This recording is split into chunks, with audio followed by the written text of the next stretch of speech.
Jake Morrison stood in the center of the massive chamber, his hands folded behind his back. The room stretched high above him, its walls made of some crystal material that glowed with soft blue light. 12 different alien species sat in curved rows around him, each group looking down from their elevated platforms. The air smelled strange, like metal and something sweet he couldn't name. He had practiced this moment for months. Every word, every gesture, every breath had been planned. This was humanity's chance to join the Galactic Council as full members, not just the junior partners they had been for 50 years. Honored representatives, Jake began, his voice carrying clearly through the chamber's perfect acoustics. I come before you today to present humanity's formal request for full membership in this council. A low rumble came from the Corvin section. Their leader, a creature that looked like a walking tree, made of silver metal, shifted in his seat. Jake had dealt with Trade Minister Ziegler before. The alien never missed a chance to remind humans how primitive their technology was. Jake continued speaking, pulling up holographic displays that showed human achievements. In the past 50 years, humans have contributed significantly to galactic civilization. We have shared our fusion reactor designs, which now power 30% of all space stations in the Outer Rim. Our medical research has eliminated 6 major diseases that plagued multiple species. The Ethereal Collective's representative, a being of pure energy contained in a floating crystal, pulsed with what Jake had learned was their equivalent of laughter. Fusion reactors, the being spoke directly into everyone's minds. How quaint. We were using antimatter cores when your species was still learning to make fire. Jake kept his expression neutral. He had expected this. Perhaps honored ethereal. But our fusion designs have proven more stable and easier to maintain. That's why they're used so widely. Chancellor Vexthal of the Zeltharian Empire leaned forward. The reptilian being's scales caught the chamber's light, making him look like he was covered in tiny mirrors. Stable, yes, but hardly innovative. Any species can make something simple work. True advancement requires pushing boundaries, taking risks, which is exactly what we've done, Jake replied smoothly. He gestured, and new holographic images appeared. Our quantum communication networks have reduced message delay times across the galaxy by 60%. Our agricultural techniques have increased food production on 17 worlds. Lucky accidents, Vexthal dismissed with a wave of his clawed hand. Primitive tinkering that happened to work. This is not the same as true scientific understanding. Jake felt a familiar tightness in his chest. He had heard variations of this argument countless times over the years. No matter what humans accomplished, it was always dismissed as luck, accident, or primitive copying of superior alien technology. From the Hive Mind Unity section, thousands of small insect-like creatures spoke in perfect unison. The humans are chaotically individualistic. They cannot think as one. They cannot plan efficiently. They are unpredictable and therefore unreliable partners. Our individualism has led to creative solutions that groupthink often misses. Jake responded. The diversity of human thought has been one of our greatest strengths. Our greatest weakness, came a new voice. The ancient preserver's representative was so old that parts of his stone-like body had crystals growing from them. You have been part of galactic civilization for only 50 years. We have maintained order for 50,000. You are children, trying to sit at the adults' table. Jake noticed Dr. Lisa Grant in the observation section above. She was humanity's chief scientist on the station, and one of the few people who truly understood what was at stake here. She gave him the slightest nod. They both knew this was going exactly as predicted. With respect, honored ancient, Jake said, sometimes fresh perspectives can solve old problems. The refugee crisis on Kepler 442b was resolved using human logistics, methods that none of the established species had considered. One small success does not make you ready for full membership, Vextil interrupted. The responsibilities of council membership require wisdom that comes only with time and proven stability. The debate continued for 2 more hours. Each species took turns explaining why humanity wasn't ready. The Aquatic Confederation said humans were too aggressive. The Gaseous Collective claimed humans were too solid-minded to understand their perspective. The Machine Symbiosis argued that humans were too biological to make logical decisions. Jake answered each criticism with examples of human achievements, human cooperation, human growth. But he could see it was pointless. The decision had been made before he ever entered the chamber.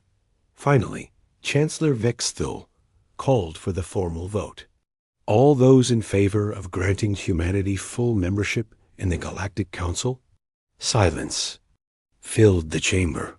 All those in favor of maintaining humanity's current probationary status for another 100 years? Every species raised their voting symbols. 12 different ways of saying the same thing. Rejection. The vote is unanimous, Vextil announced. Humanity will remain under probationary status. This session is concluded. Jake stood perfectly still for a moment, letting the weight of the decision settle over him. 50 years of human effort, dismissed in a single vote. 50 years of contributions, treated as if they meant nothing. He walked to the center of the chamber's speaking area and bowed formally to each section in turn. I thank the honored council for their time and consideration. Humanity accepts your decision and appreciates the opportunity to present our case. As he turned to leave, Jake paused. The words he spoke next were quiet, almost casual, the kind of statement that might be easily forgotten in the aftermath of such a momentous decision. We understand your position completely. Then he walked out of the chamber, his footsteps echoing. In the sudden quiet, Dr. Grant met him in the corridor outside. She was a small woman with graying hair and sharp eyes that missed nothing. She had been on Arcturus Station for 15 years, building relationships with alien scientists and studying their technologies. That went exactly as we expected, she said quietly as they walked toward the human quarters. Every single objection, Jake agreed. Primitive, lucky, unreliable, chaotic, children. He shook his head. 50 years, and they still see us the way. Same way they did when we first made contact. Perhaps that's for the best, Lisa said, glancing around to make sure they weren't overheard. If they truly understood what we're capable of, they might not have been so quick to dismiss us. They reached the secure communication room in the human diplomatic section. Jake sat down at the quantum transmitter and began encoding a message. The encryption was purely human designed, something the aliens had never shown interest in learning. Message to all human colonies and stations, he dictated. Authorization code, Prometheus 7. The Council has spoken. Implementation of Protocol Exodus is approved. Begin Phase 1 immediately. Lisa worked at another console, sending her own messages to human scientists throughout the galaxy. Her communications used academic channels that the aliens monitored, but never paid close attention to. Just routine research coordination, as far as anyone watching would know. How long do you think we have before they realize? She asked. Jake finished his transmission and leaned back in his chair. Years, probably. They're so convinced of their own superiority that they won't notice what's happening until it's too late. And if they do notice early, then we accelerate. The timeline.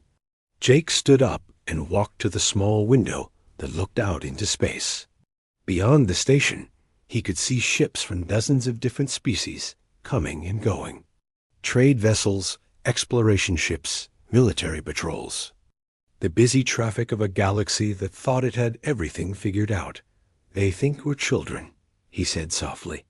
Children who got lucky a few times, but don't really understand the adult world. They have no idea that we've been preparing For this day, since the moment we first realized we would never be accepted as equals.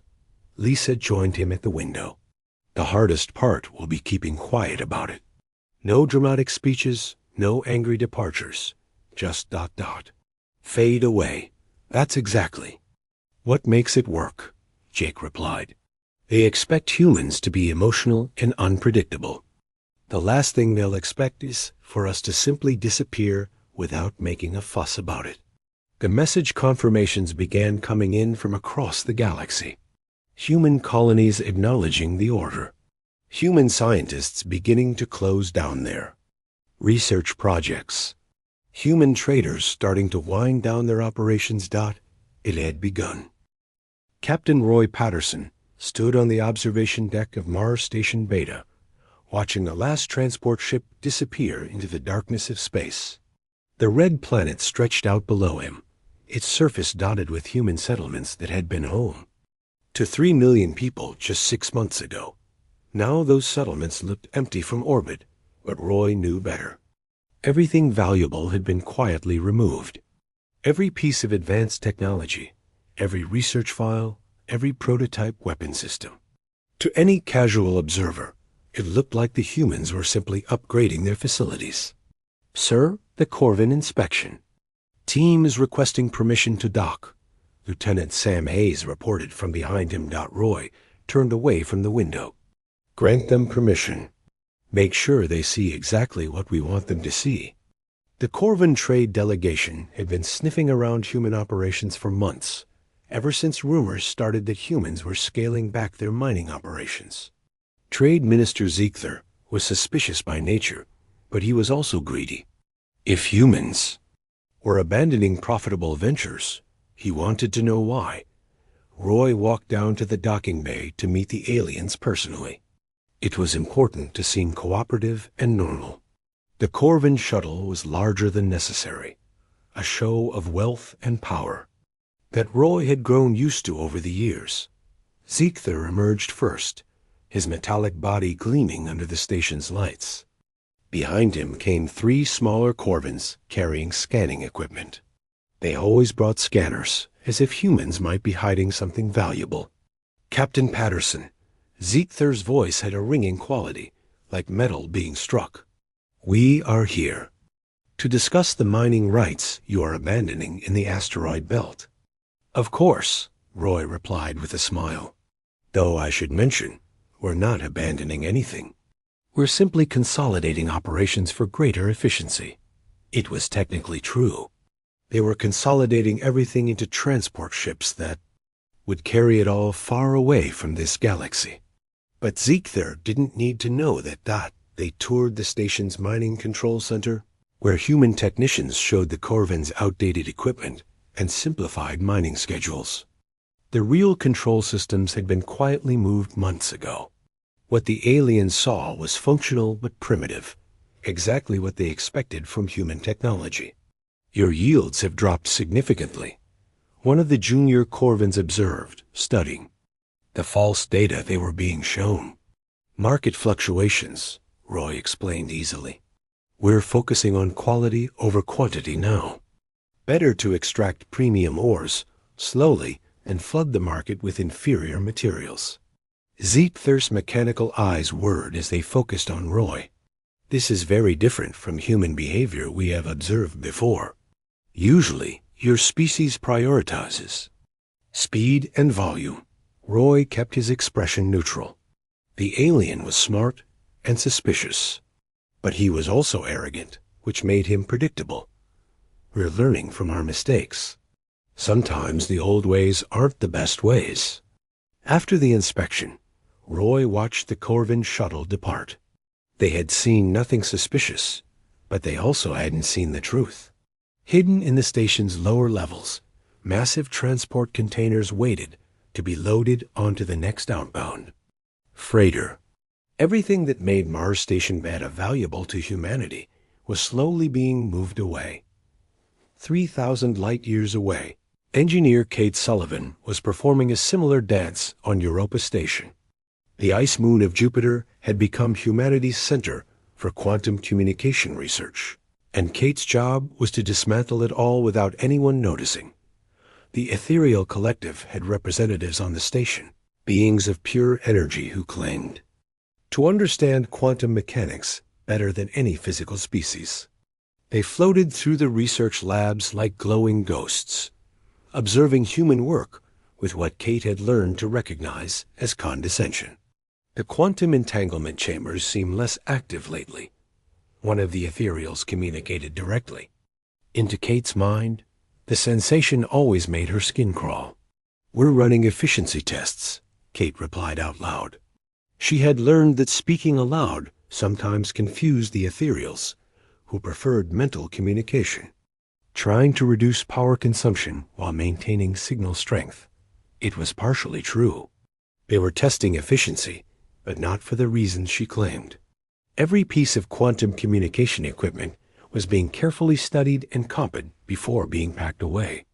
The humans were leaving nothing behind that could be reverse-engineered. Kate led the ethereal to a laboratory where her team was supposedly working on improvements to the quantum transceivers.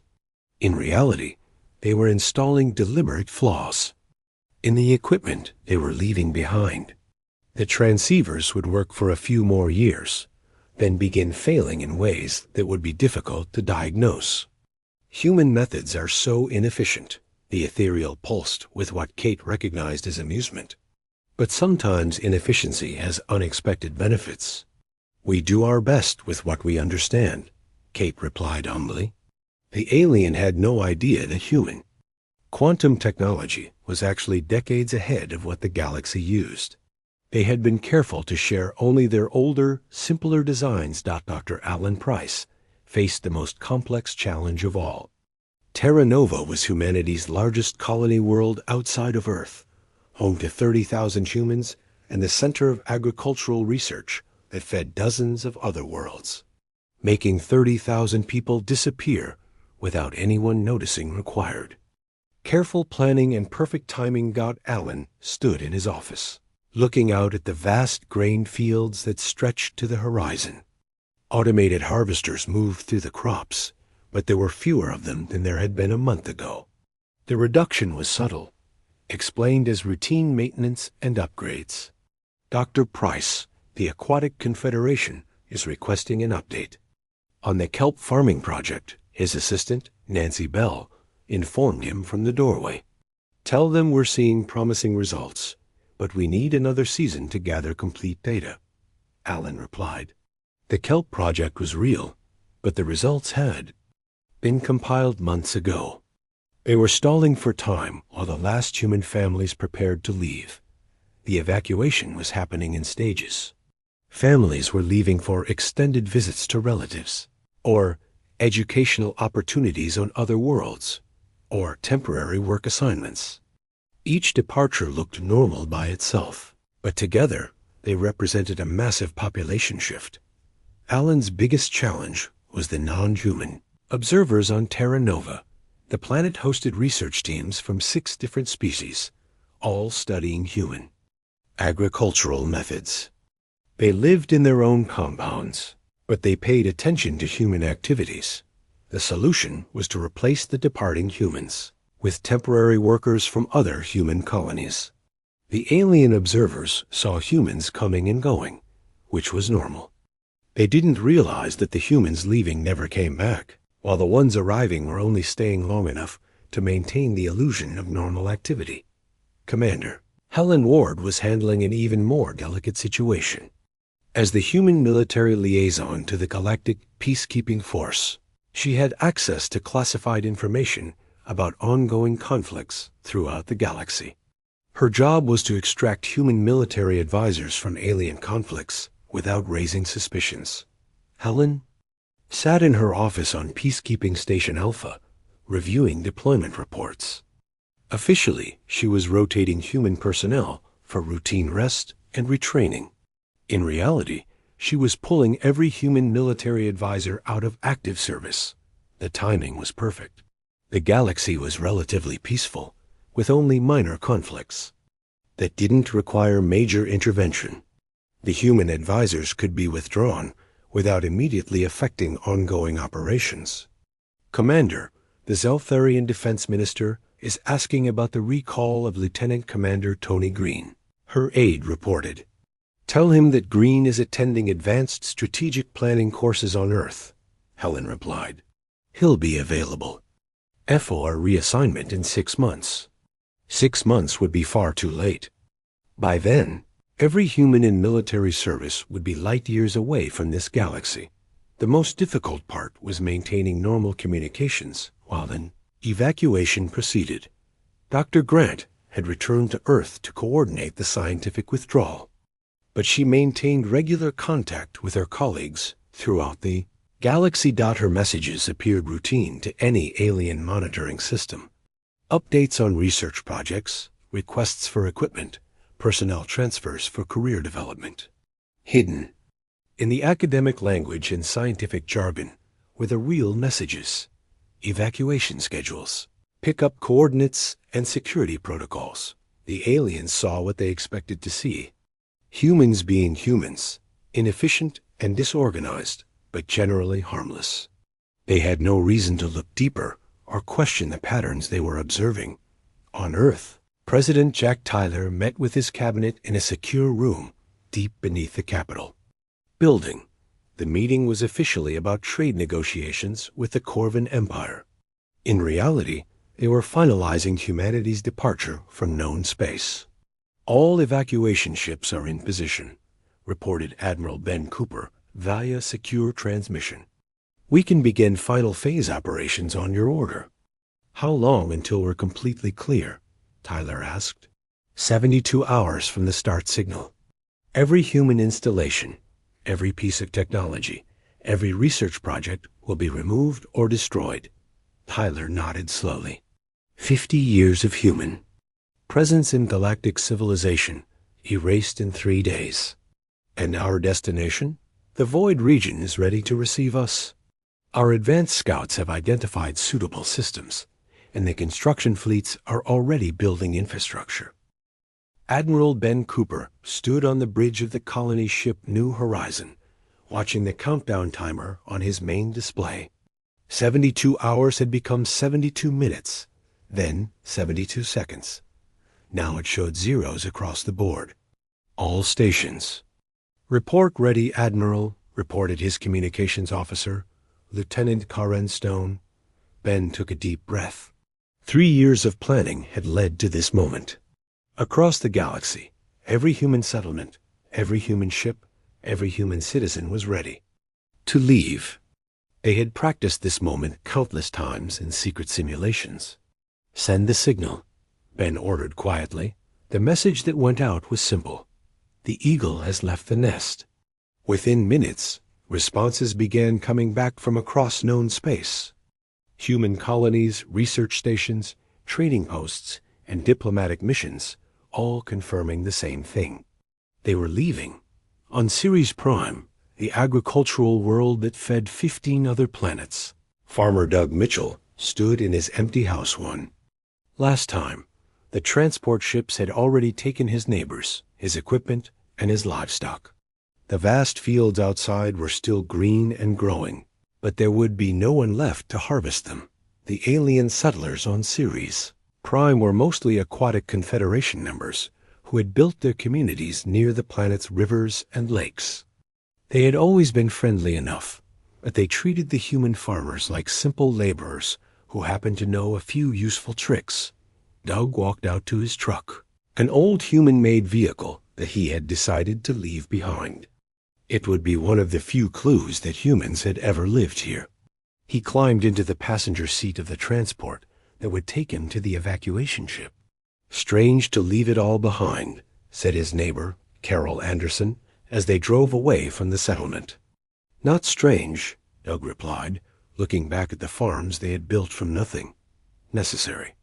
The alien settlements would realize what had happened when they woke up in the morning. The humans who ran the power plants maintained the water systems and managed the food distribution networks would simply be gone. The technical manuals and operational procedures had all been removed or destroyed. 3,000 light-years away, Dr. Claire Adams locked her laboratory at the galactic medical center for the final time. Her research into universal vaccines had been the foundation of modern galactic medicine, but the aliens had always assumed she was just following procedures developed by superior species. The truth was more complicated. Human medical research was decades ahead of galactic standards, but Claire had been careful to share only simplified versions of her work. The real breakthroughs, the fundamental principles that made the treatments work, had never been written down where alien scientists could find them. Claire's assistant, Dr. Kevin Brown, waited for her in the hallway. He was one of the few humans still on the station, helping with the final evacuation of medical personnel. The Ethereal Collective sent another message, Kevin reported. They want to discuss expanding the vaccine production program. Send them my regrets, Claire replied, placing her hand on the lab's biometric scanner one last time. The system would lock down permanently after she left, denying access to anyone without human genetic markers. Tell them I've been called away on a family emergency. It wasn't entirely untrue.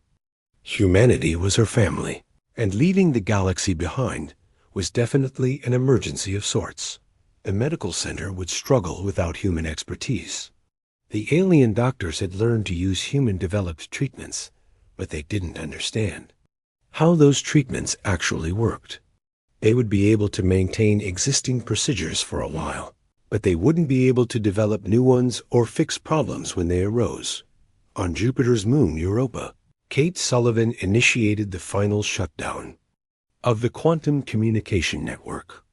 The aliens thought the system was maintained by automated processes, but the reality was that humans monitored and adjusted it constantly. Without that maintenance, the network would begin degrading within days. Kate stood in the main control room, her hands moving across control panels that she had helped design. Each switch she turned, each system she shut down, was another connection severed between the human colonies and the galactic civilization they were leaving behind. All primary nodes are offline, reported her technician, Gary White. Secondary backup systems will function for approximately 6 months before requiring manual maintenance. 6 months should be enough time for them to figure out they have a problem, Kate replied. Whether they can fix it without us is another question entirely. The quantum communication system was more complex than the aliens realized. It required constant fine-tuning, regular replacement of quantum-entangled components, and deep understanding of quantum mechanics that went beyond what most galactic species possessed. The humans had been the invisible backbone of the entire network. Trade. Minister Ziegther of the Corvan Empire arrived at the Jupiter Mining Consortium headquarters expecting to meet with human administrators about expanding mining operations in the asteroid belt. Instead, he found empty offices and deactivated equipment. The human secretary's desk was cleared out. The meeting rooms were empty. The massive holographic displays that usually showed mining operations throughout the solar system were dark and silent. Ziegther's mechanical body whirred with agitation as he searched the facility. The humans had been managing mining operations that supplied rare metals to half the galaxy. Tritium for fusion reactors, rare earths for quantum computers, exotic materials for faster-than-light travel systems. Where are the humans? He demanded of a maintenance robot that was still functioning. Human personnel have departed, the robot replied in its flat mechanical voice. No forwarding information available. Ziegther tried to access the mining control systems, but they required human biometric authorization. The backup systems were either locked down or had been completely removed. Decades of operational data, mining surveys, and equipment specifications had vanished with the humans. On Terra Nova, the alien research teams woke up to find the human settlements completely empty. Dr. Yixtel of the Ethereal Collective floated through the abandoned administrative building, trying to understand what had happened. The humans had been there yesterday. Farmer Dan Miller had been discussing crop rotation schedules. Agricultural specialist Beth Taylor had been reviewing grain production reports. The human children had been playing in the settlement's central park. Now there was nothing. Empty houses, empty offices, empty schools. The equipment was gone. The vehicles were gone. The people were gone. It was as if 30,000 humans had simply evaporated overnight. The automated farming systems were still running, but they were operating on basic programs that would only last for weeks without human oversight. The complex algorithms that optimized crop yields, managed soil nutrition, and coordinated harvesting schedules required human input to function properly. Chancellor Vexthil of the Zeltharian Empire was attending a routine military briefing when the first reports began. Arriving, human military advisors assigned to various conflicts had failed to report for duty. Human technicians maintaining communication equipment on military bases couldn't be contacted. Human logistics coordinators managing supply lines had disappeared. This cannot be a coincidence, Vexthil hissed to his aide. Humans do not coordinate well enough for simultaneous actions across the galaxy. But the evidence was undeniable. From the core worlds to the outer rim, every human presence had vanished within the same 72-hour period. It was the kind of coordinated operation that the Galactic Council had always claimed humans were too chaotic and individualistic to achieve. Admiral Cooper watched the final evacuation ships leave their pickup points throughout the galaxy. The operation was proceeding exactly as planned. No dramatic announcements, no angry ultimatums, no threats or demands. Humanity was simply leaving as quietly as they had lived among the other species. All evacuation fleets report successful departure, Lieutenant Stone announced. Total human population extracted, 47,800,000. Ben nodded slowly. Nearly 50 million humans, scattered across dozens of worlds and hundreds of installations, had vanished from galactic civilization in 3 days. It was the largest coordinated operation in galactic history, and most species wouldn't even realize it had happened for several more days. Set course for the void, Ben ordered. Time to go home. The New Horizons engines engaged, and the massive colony ship began its journey toward the galaxy's edge. Behind them, other human ships were making the same journey. Transport vessels, research ships, military escorts, civilian freighters. An entire civilization moving to a new home. As they traveled, Ben received reports from the various evacuation fleets. The withdrawal had been complete. Every piece of human technology that could be moved had been taken. Everything else had been destroyed or sabotaged to prevent reverse-engineering. The aliens would wake up tomorrow to find that the primitive species they had dismissed for 50 years had vanished without a trace, taking with them the invisible foundation that had held their civilization together. In the communications room of New Horizon, the last message from the old galaxy was being received. It was from Commander Pete Johnson, who had volunteered to remain behind at a remote monitoring station to observe the aftermath of humanity's departure. Chancellor Vexthil stood in the emergency session chamber, his scales dark with anger and confusion. It had been 1 year since the humans disappeared, and the galaxy was falling apart. What had started as minor inconveniences had grown into major disasters. The situation reports, he demanded from his aide. The young Zeltharian officer read from his datapad with a trembling voice. Food production on 17 worlds has dropped by 60%. The automated farming systems are failing without human maintenance. 3 major trade routes have become unusable due to navigation system failures. And the Sekthari Empire has begun their invasion of the Outer Rim. Vexthil's claws scraped against his chair. The Sekthari had been threatening war for decades, but they had never acted because the galactic defense systems were too strong. Now, with communication networks failing and supply lines collapsing, they saw their chance. What about our military response to the Secthari invasion? Vexthal asked. That is the problem, Chancellor. Our forces cannot coordinate properly. The quantum communication arrays that humans maintained are failing one by one. Fleet commanders cannot communicate with their home bases. Supply ships are getting lost because the navigation beacons are going offline. In the Corvan trade sector, Minister Zeikther was discovering just how dependent his empire had become on human technology. The asteroid mining operations that supplied rare metals to dozens of worlds had ground to a halt. The equipment was still there, but no one knew how to operate it properly. The fusion reactor maintenance schedules make no sense, his chief engineer reported. The humans used symbols and calculations that we cannot understand. When we try to follow their procedures, the reactors become unstable. Zeikther's mechanical body sparked with frustration.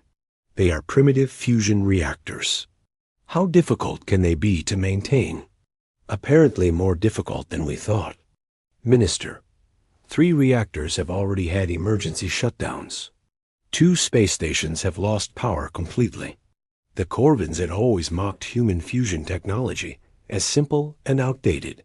Their own antimatter cores were far more powerful. But antimatter was expensive and dangerous to produce. The stable, reliable human fusion reactors had been used everywhere that consistent power was needed.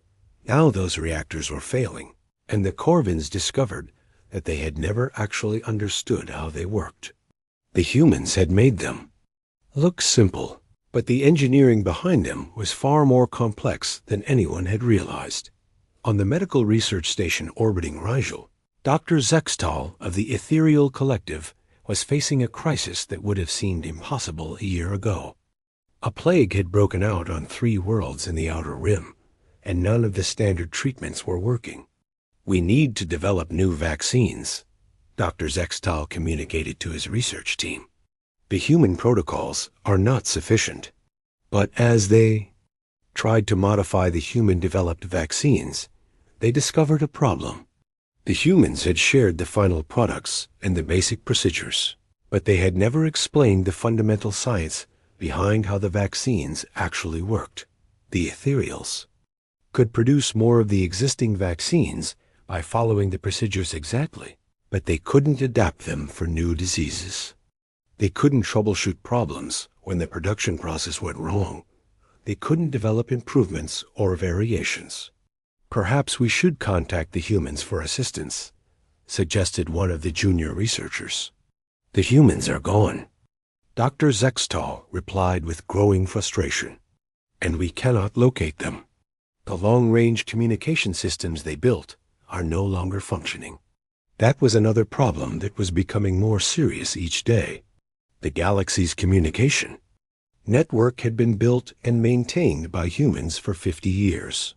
Other species had used it, relied on it, taken it for granted.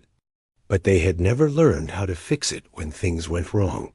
Commander Vekvar of the Galactic Defense Force stood in his command center, watching his tactical displays flicker and fail.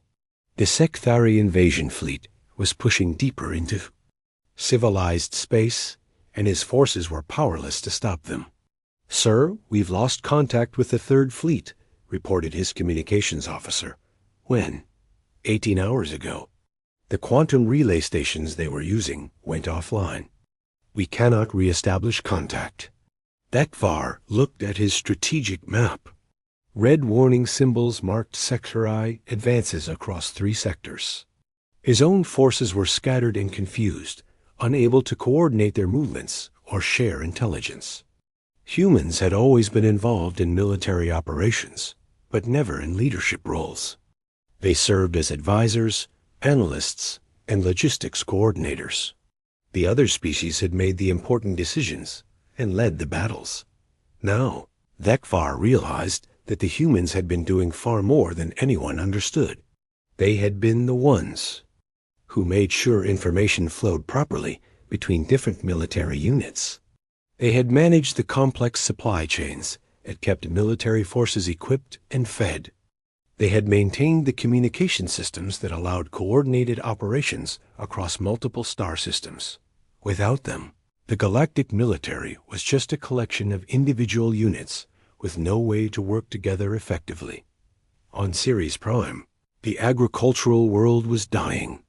The alien colonists had watched the human farmers leave with amusement, thinking they could easily manage the farms themselves. After all, how hard could it be to grow food? Very hard, it turned out. The automated systems that the humans had left behind were incredibly sophisticated, but they required constant adjustment and maintenance. Soil conditions changed with the weather. Plant diseases required immediate treatment. Equipment needed repairs that could only be done by people who understood how it worked. Colony Administrator Veloth of the Aquatic Confederation stood in what had been the main human settlement, now empty and overgrown with weeds. The food production that had once fed 15 worlds had dropped to almost nothing. How long before the emergency food supplies run out? He asked his aide. 3 months, possibly 4, if we implement strict rationing. Veloth had never paid much attention to the human farmers. They seemed like simple people who worked with dirt and plants. He had assumed that feeding people was a basic skill that any intelligent species could master. He had been wrong. The humans hadn't just been growing food. They had been managing an incredibly complex ecosystem that balanced soil chemistry, water distribution, pest control, and crop rotation across an entire planet. It was a science that took decades to learn and generations to perfect. Back on Arcturus Station, Chancellor Vexthal called for another emergency session of the Galactic Council. Representatives from all 12 species gathered, but their usual confidence was gone. Everyone looked worried and desperate. We need to discuss our options. Vexthal announced. The human departure has caused more disruption than anyone anticipated. Trade Minister Ziegther's voice had a harsh edge. Disruption? Half of my trade empire has collapsed. Mining operations have shut down. Manufacturing plants cannot get the materials they need. This is not disruption. This is catastrophe. Dr. Zextal pulsed with agitation. The medical crisis is spreading. Without human pharmaceutical knowledge, we cannot treat diseases that were easily curable just 1 year ago. The military situation is even worse, added Commander Thekvar. The Sekthari have conquered 12 star systems because our forces cannot coordinate their response. They are advancing faster than we can retreat. Ancient preserver Kelanurith spoke with the wisdom of 50,000 years. Perhaps we underestimated the humans' contributions to our civilization. Underestimated? Ziegther's mechanical voice screeched. They were supposed to be primitive. Their technology was supposed to be simple. How are we supposed to know that our entire economy depended on their maintenance? Because we never bothered to learn, Dr. Zextal admitted quietly. We used their technology, but we never studied it. We relied on their expertise, but we never tried to understand it ourselves. The truth was becoming clear to all of them. For 50 years, humanity had been quietly maintaining the invisible infrastructure that held galactic civilization together. They had been the engineers who kept the power flowing, the farmers who kept the food coming, the technicians who kept the communications working, the doctors who kept the diseases controlled. The other species had seen them as junior partners, primitive newcomers who were lucky to be included in galactic society. In reality, they had been the foundation that everything else was built on. We need to contact them, Vexthal decided. Offer them full membership, whatever they want. We need them to come back. How? Asked Commander Thekvar. The communication systems they built are failing. We have no way to reach them. That was when they realized the full scope of their problem. The humans hadn't just left. They had taken with them the knowledge and technology needed to find them again. The galaxy was left with systems they didn't understand, problems they couldn't solve. and no way to contact the people who could help them. Commander Pete Johnson sat in his remote monitoring station, listening to the desperate communications coming from the old galaxy. He was the only human left behind, hidden in a research outpost that the aliens had forgotten existed. His job was to observe and report back to the human fleet. For a year, he had watched the galaxy slowly collapse, as one system after another failed without human maintenance. President Jack Tyler stood on the observation deck of New Eden Station, looking out at the thriving civilization humanity had built in just 4 years. Ships moved between orbital platforms and asteroid mining facilities. Transport vessels carried goods between the dozen worlds that humans now called home. Everything was clean, efficient, and peaceful. "The latest reports from the old galaxy, sir," his aide, Captain Lisa Adams, handed him a data pad. Jack read through the summary with grim satisfaction. The Sekthari Empire now controlled half of known space. Trade routes had collapsed entirely. Famine was spreading across agricultural worlds that could no longer feed themselves. Medical facilities were closing because they couldn't treat basic diseases without human expertise. "Any word from Pete Johnson?" Jack asked. He transmitted his weekly report yesterday. "The Galactic Council has sent 17 more messages requesting negotiations. Chancellor Vexthul is offering full membership, equal voting rights, and territorial concessions." Jack handed the datapad back without comment. 4 years too late for offers like that. Humanity had found something much better than membership in a failing galactic civilization. Dr. Lisa Grant walked through the research complex on Science Station Alpha, marveling at what they had accomplished, without the need to hide their capabilities or share their discoveries with species who dismissed them as primitive. Human science had advanced faster than ever before. "The new fusion designs are ready for testing," reported Dr. Kevin Braun, her former assistant, who is now leading his own research team. "These should be 3 times more efficient than anything we shared with the galaxy." "Excellent. What about the medical research?" "We've solved the cellular regeneration problem. Life extension treatments are ready for human trials. And the Disease Immunity Project has produced vaccines that work against biological agents we've never even encountered." Lisa smiled. All of this had been possible while they lived among the aliens, but they had kept it secret. Sharing advanced technology with species who called them primitive had seemed pointless. Now they could develop their full potential without worrying about alien judgment or interference. On the agricultural world of New Terra, Farmer Doug Mitchell supervised the harvest of crops that produced twice the yield of anything grown in the old galaxy. The farming techniques developed here were revolutionary, but they built on knowledge that humans had possessed for decades. "How are the new settlements doing?" asked his neighbor, Carol Anderson, as they watched automated harvesters gather grain that would feed millions. "Better than expected. We've got 15 agricultural worlds producing food now, and 3 more being terraformed. We could probably feed the entire old galaxy if we wanted to." Which they didn't. The species that had dismissed human farming as simple dirt work were now facing starvation because they couldn't manage basic crop production without human guidance. Admiral Ben Cooper reviewed the military reports in his office aboard the flagship New Horizon. 4 years of peace had allowed humanity to build a defense force that was decades ahead of anything in the old galaxy.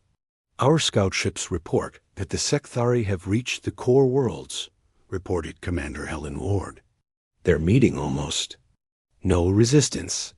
The Galactic Defense Forces can't coordinate well enough to mount an effective campaign." Ben nodded thoughtfully. The Sekthari had always been aggressive, but they had been held in check by superior galactic military organization. Without human logistics and communication expertise, that organization had collapsed completely. "Any signs that they're looking for us?" Ben asked. "None, sir. They probably don't even know we exist anymore. As far as the galaxy is concerned, humans just vanished, which was exactly what humanity had intended. Let the aliens think they had simply given up and gone home to Earth. The truth was that humanity had moved beyond their old galaxy entirely, establishing a civilization in what other species had considered empty space, the void, as aliens called. It turned out to be rich with resources and perfectly habitable worlds. The energy fields and gravitational anomalies that other species feared were actually beneficial to human technology. Space that seemed dangerous and impossible to navigate was actually easier for humans to traverse than the crowded shipping lanes of the old. Galaxy. Engineer Kate Sullivan worked in her laboratory on Engineering Station Beta, developing faster than light travel systems that didn't rely on the jump gate networks that other species used. Human ships could now travel anywhere in their new territory without depending on fixed infrastructure.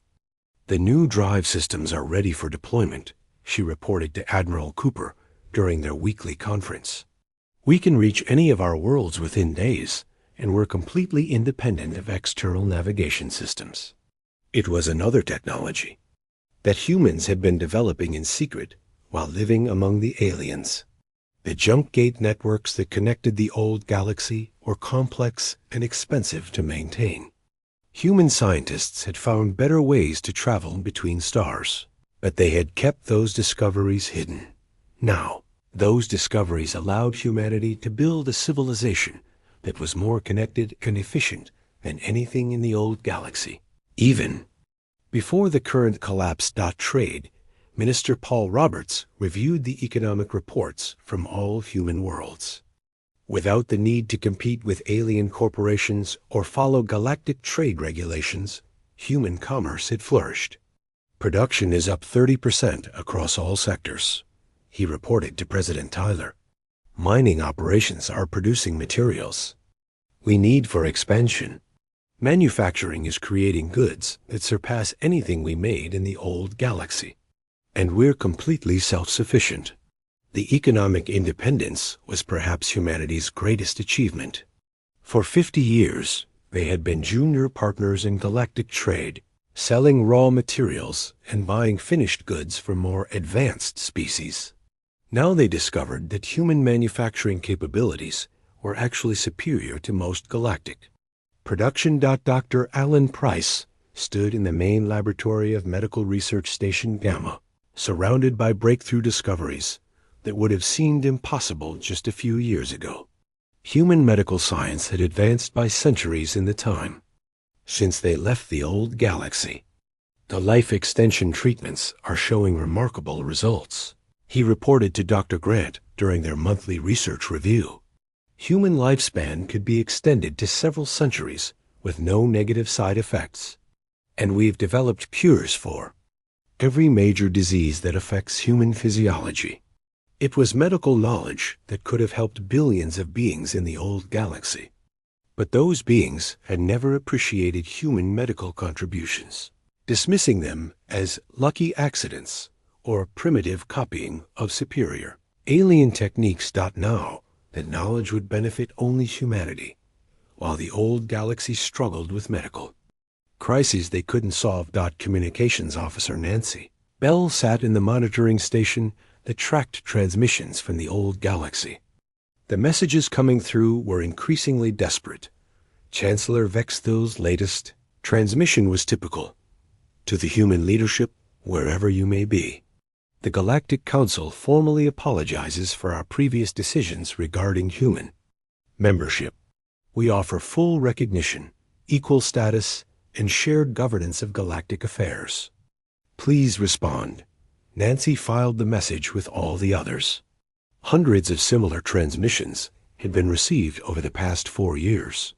Offers of membership, apologies for past treatment, desperate pleas for assistance. All of them went unanswered. The final message in the day's batch was different. It came from Commander Pete Johnson, still maintaining his lonely watch at the edge of the old galaxy. New Eden Station. This is Observatory Post 7. The Sectari Empire has has reached Arcturus Station. Chancellor Vexthul and the Galactic Council have evacuated to the Outer Rim. Galactic civilization as we knew it is effectively ended. Recommend terminating observation mission and returning to New Eden. There's nothing left here worth watching. Nancy forwarded the message to President Tyler and Admiral Cooper. The decision would be made quickly. Pete Johnson had volunteered to stay behind and observe the consequences of humanity's departure. His mission was complete. President Tyler called a meeting of the Human Council to discuss Pete's final report. The leadership of humanity's new civilization gathered in the council chamber on New Eden Station. The old galaxy is finished, Tyler announced. The question now is whether we have any obligations to assist. We offered to help for 50 years, Admiral Cooper pointed out. They consistently rejected our contributions and dismissed our capabilities. Now they want our help when it's too late to matter. Dr. Grant spoke thoughtfully. From a scientific perspective, we could easily solve their problems. Our technology is now advanced enough to restore their civilization within a few years. But should we? Asked Trade Minister Roberts. They made it clear that they didn't value our partnership when they thought they didn't need us. The debate continued for hours, but the conclusion was inevitable. Humanity had moved beyond the old galaxy. They had built something better, something that belonged entirely to them. Going back would mean returning to a position of servitude to species that had never respected them. Send a final message to the old galaxy, Tyler decided. Make it clear that humanity has moved on. We're not coming back.